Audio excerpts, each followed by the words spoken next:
The janitor's kid thinks she belongs here, Gideon announced with calculated volume, his voice carrying across the ballroom just as I stepped through the entrance. The crystal chandeliers highlighted his smirk as executives turned to stare. A wave of polite laughter rippled through his circle of admirers. "Tell me, did you clean the floors before coming in?" he added, raising his champagne flute in mock toast. The room temperature seemed to drop several degrees. I felt every stare, heard every whisper, saw every smug expression. But instead of retreating, I straightened my spine and walked directly toward the stage where Gideon stood, my heels clicking against marble with military precision. I reached for the microphone. The feedback whined briefly as I tapped it twice. "Good evening, everyone. As the new majority shareholder of this company, I'd like to announce some changes." Gideon's champagne glass slipped from his fingers, shattering on impact. The sound echoed through the now silent ballroom. His face transformed from smug superiority to stunned disbelief as recognition finally dawned. The janitor's daughter had returned, and she owned everything he had dedicated his life to building. They thought they had won, but the game was just beginning. Before I tell you what happened next, understand this isn't just another story about revenge. This is about justice delayed but not denied. Listen carefully to how a girl nobody noticed dismantled an empire of cruelty piece by calculated piece. Pay attention, because the most devastating moves in this chess game haven't happened yet. My name is Eliana. I'm 32 years old with a master's degree in business and a specialization in corporate restructuring. I'm also the daughter of Hector, who spent 27 years cleaning this building while executives like Gideon walked past him as if he were invisible. I wasn't always calculating.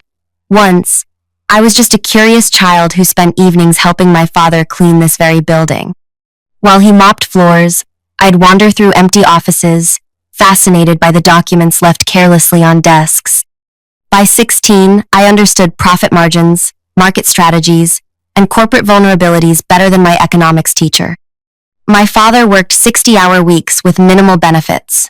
No sick leave, no advancement opportunities. The night manager would call at random hours, demanding he return to work for emergencies that usually involved cleaning conference rooms before morning meetings.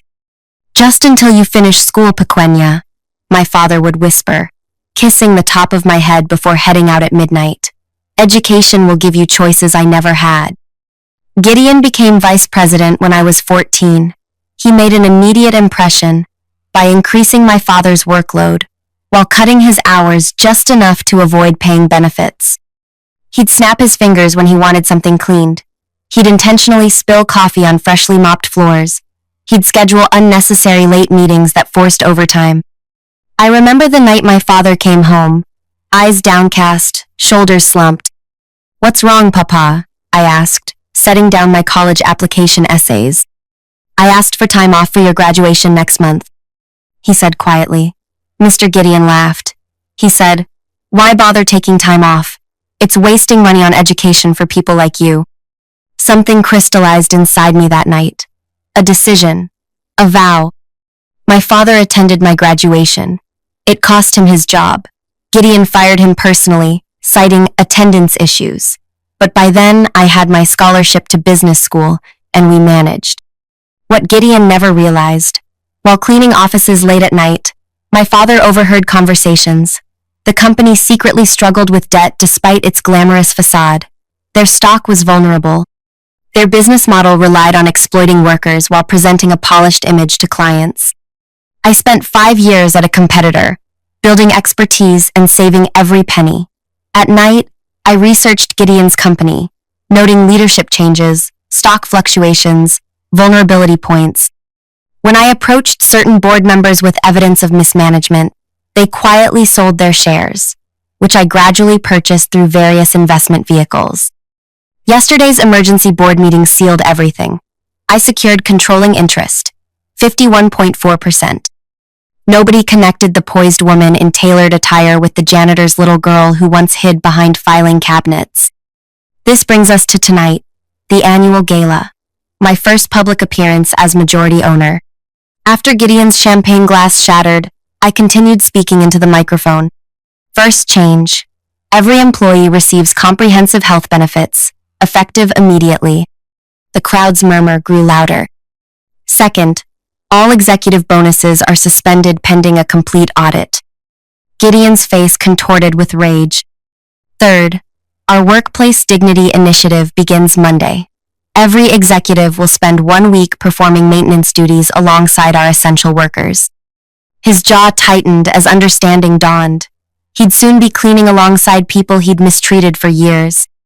Finally, our business model will change fundamentally. We're transitioning to employee profit sharing, with 20% of company earnings distributed among non-executive staff.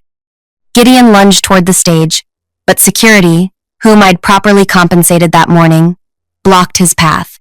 One last announcement, I said, locking eyes with him. Our new corporate headquarters will be named after Hector, who cleaned your messes for 27 years without recognition. The building dedication ceremony is Tuesday. Attendance is mandatory. I stepped away from the microphone amid stunned silence. My revenge wasn't firing him. That would be fleeting satisfaction. Instead, I transformed the company he worshipped into everything he despised, a place that valued every worker. But this is where my story really begins. The following Monday arrived with painful slowness. I'd spent the weekend fielding calls from board members, some outraged, others cautiously supportive after reviewing the projected numbers for my new business model. The stock initially dropped, then stabilized as market analysts noted the potential benefits of improved worker retention and productivity. I arrived at 7 a.m. sharp, dressed in a simple blue dress. Nothing flashy, nothing that screamed owner. The security guard, Imani, greeted me with a wide smile. She'd been working here for 15 years and had never once been acknowledged by name by any executive. Good morning, Miss Eliana, she said warmly.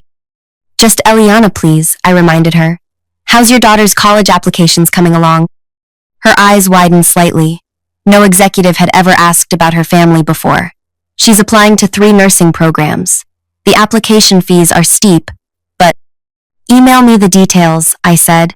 The company will cover those costs as part of our new educational support initiative. Imani's eyes glistened. Thank you.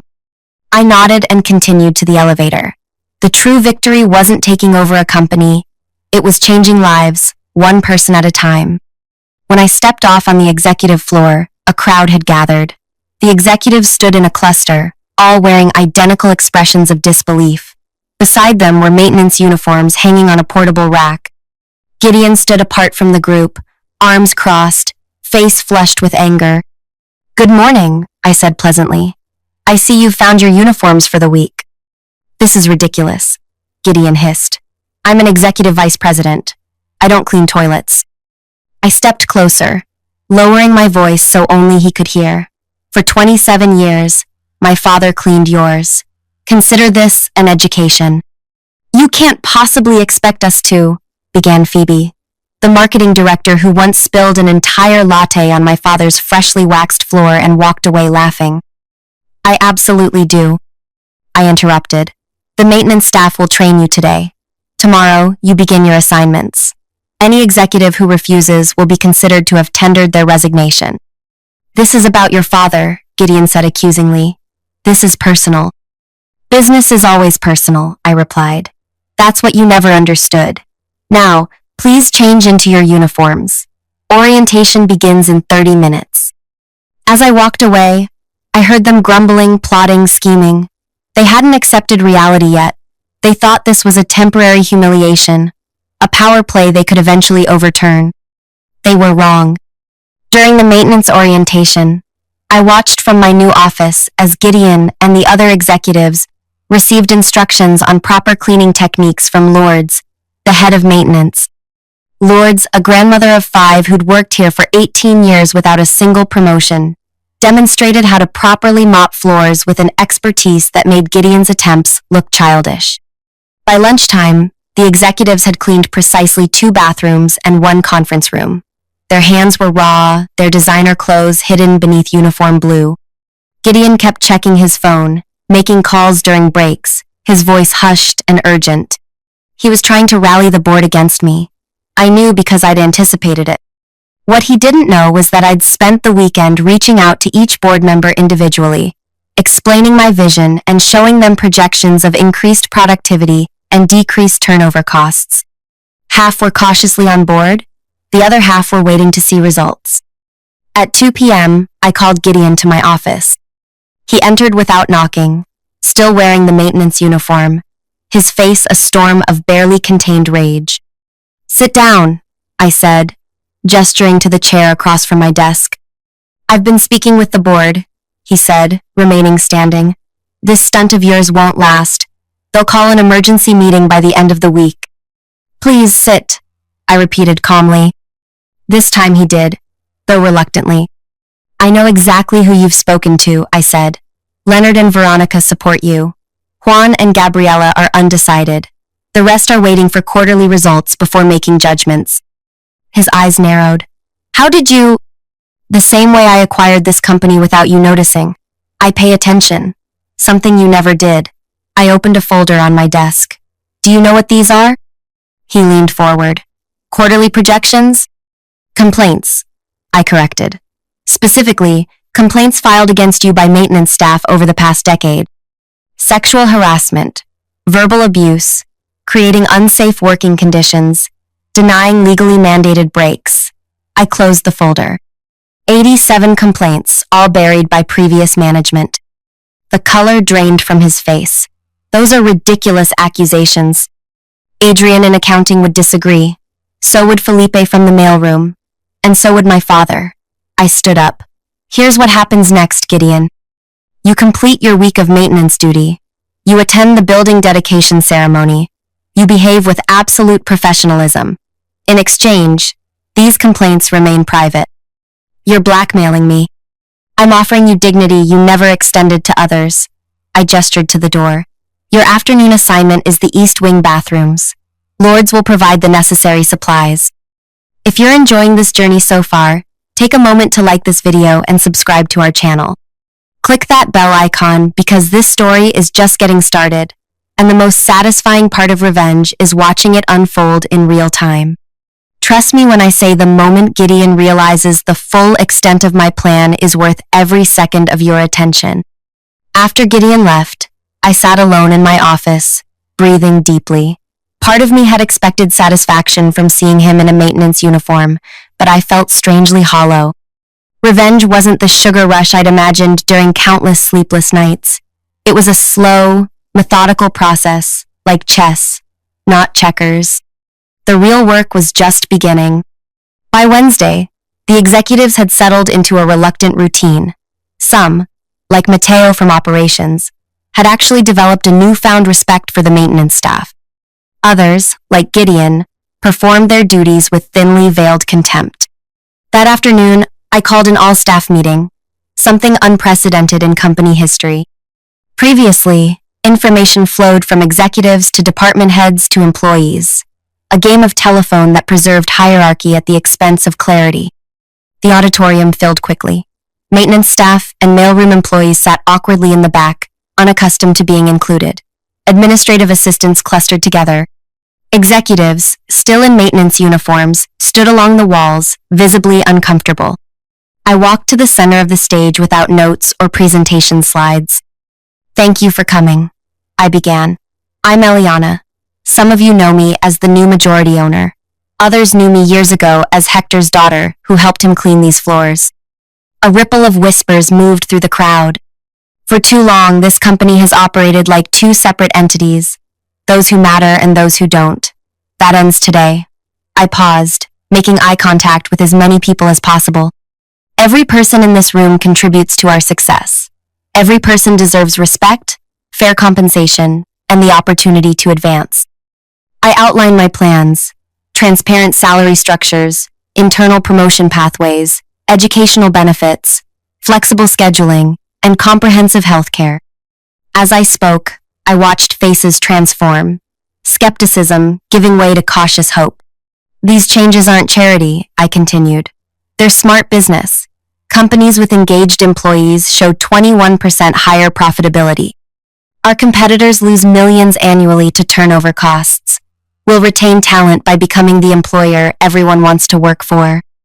From the back, a hand slowly raised. It belonged to Dominica, who'd worked in accounting for 20 years without promotion, despite having qualifications superior to her manager. Yes, I acknowledged her. Why should we believe this isn't temporary?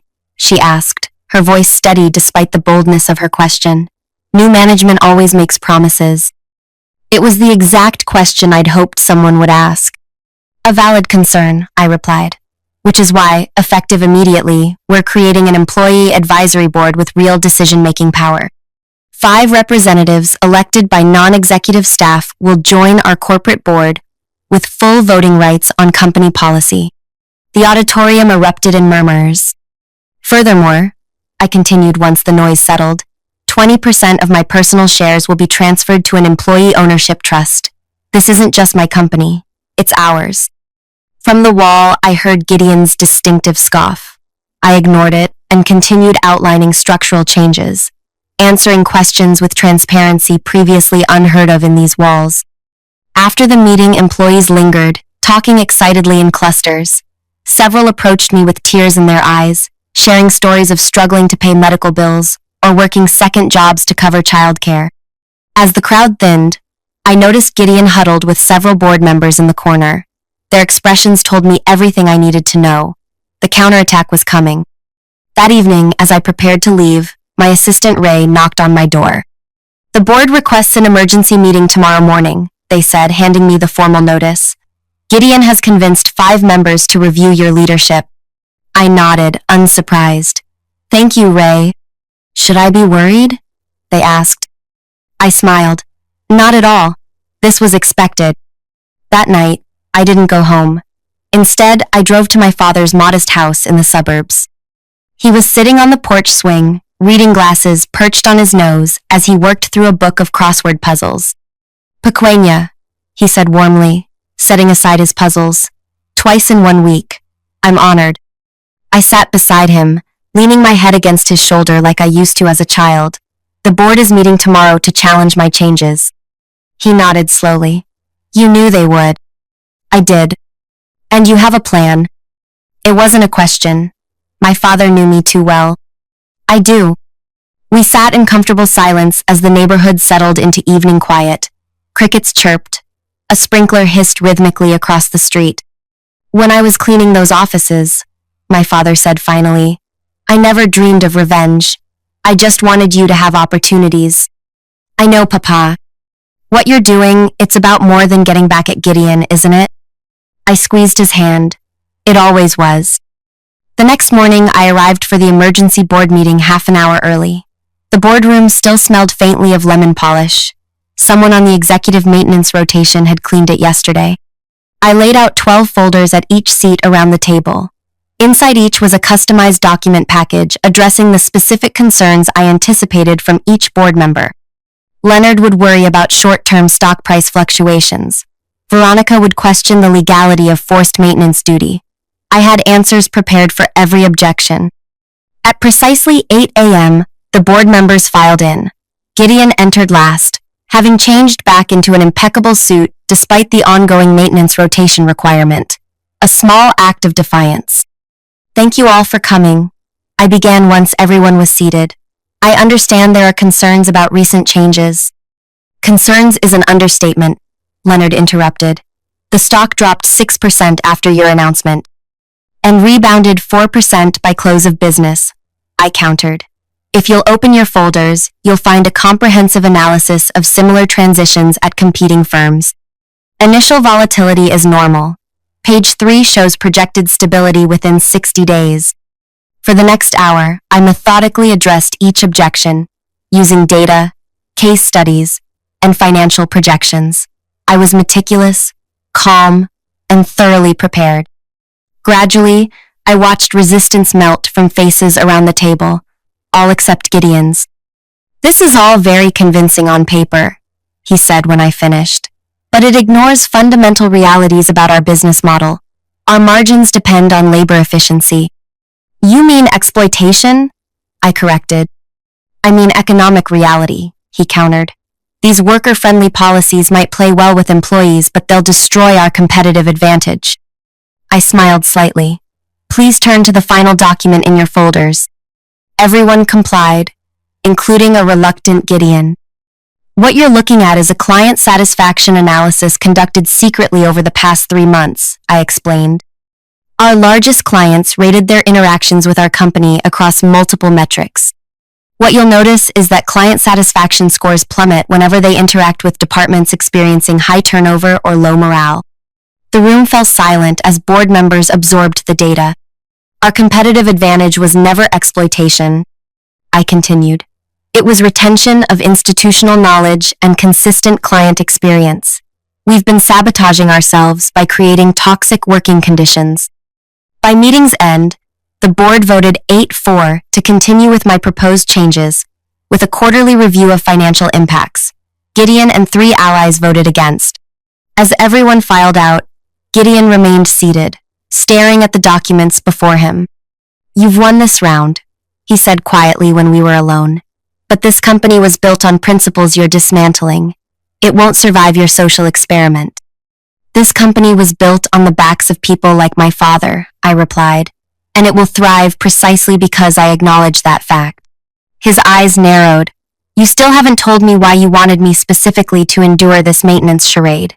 Public humiliation seems beneath someone of your supposed principles." I gathered my materials slowly. "The building dedication is tomorrow. You'll understand then." The dedication ceremony for the Hector Memorial headquarters took place on the plaza outside our main building. We'd erected a temporary stage and seating for employees, clients, and press. My father sat in the front row, uncomfortable in the formal suit I'd insisted he wear. Gideon arrived last, positioning himself at the back. He'd completed his maintenance rotation with minimal compliance, and today marked his return to executive duties. The smug lift of his chin told me he believed the worst was behind him. At precisely noon, I approached the microphone. "Thank you all for joining us on this significant day," I began. For 27 years, Hector maintained these facilities with dignity and pride, despite often being treated as invisible by those who worked here. My father looked down modestly as applause rippled through the crowd. "Today, we honor not just one man, but what he represents, the essential workers who make our success possible." I gestured toward the building. "The new sign will be unveiled momentarily, but first I want to share something else." I nodded to Ray, who distributed sealed envelopes to every employee present. "Please open these," I instructed. The sound of tearing paper filled the plaza, then gasps, murmurs, a few tears. "What you're holding," I continued, "are retroactive compensation adjustments. For years, this company underpaid staff based on discriminatory practices. Today, we correct that injustice with back pay plus interest." The murmurs grew louder as people examined checks representing thousands, sometimes tens of thousands, in owed compensation. "This isn't charity," I emphasized. "This is earned money that was wrongfully withheld." At the back, Gideon's face had gone pale. He knew what was coming. "The funds for these payments come from several sources," I continued. "Cost-saving measures, reallocation of the executive bonus pool, and most significantly, recovery of misappropriated funds." I paused, making direct eye contact with Gideon. "A recent audit revealed that certain executives systematically diverted maintenance staff wages through manipulated time cards, denied overtime, and forced off-the-clock work.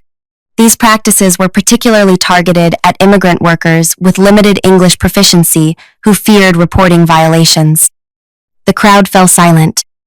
"The primary architect of this system," I said clearly, "was Executive Vice President Gideon, who personally profited from wage theft exceeding $2 million over a 12-year period." All eyes turned to Gideon, whose expression had transformed from smugness to horror. "Rather than pursuing criminal charges, we've chosen to recover these funds and return them to the workers from whom they were stolen." I gestured to the building behind me. "And to rename our headquarters after the man whose stolen wages helped finance its construction." 2 workers pulled a cord, revealing the new sign, Hector Equality Center. Not Memorial, not Headquarters. Equality Center. "The Department of Labor has been provided complete documentation of these wage violations," I continued.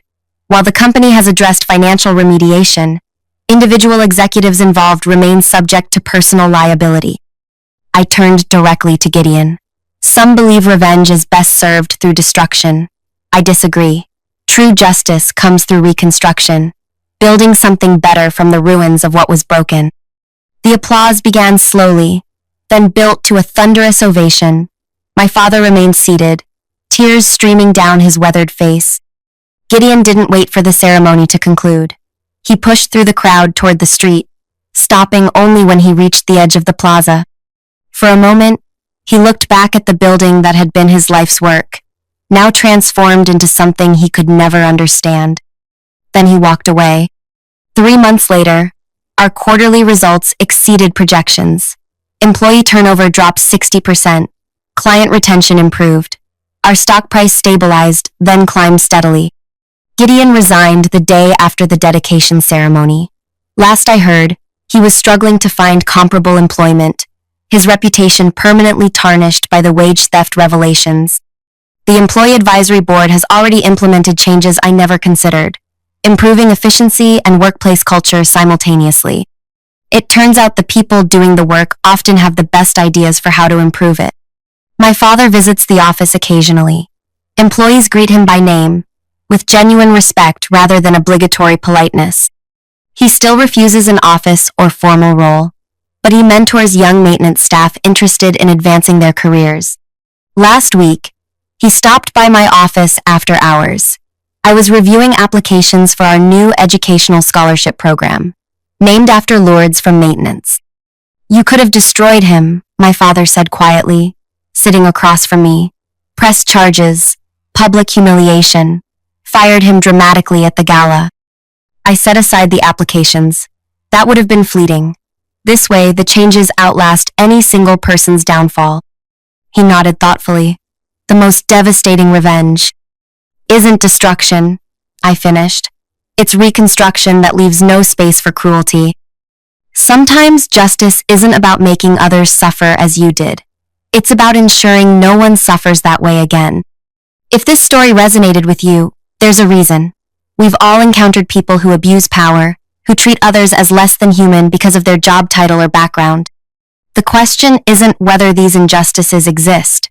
It's what we do when we gain the power to correct them.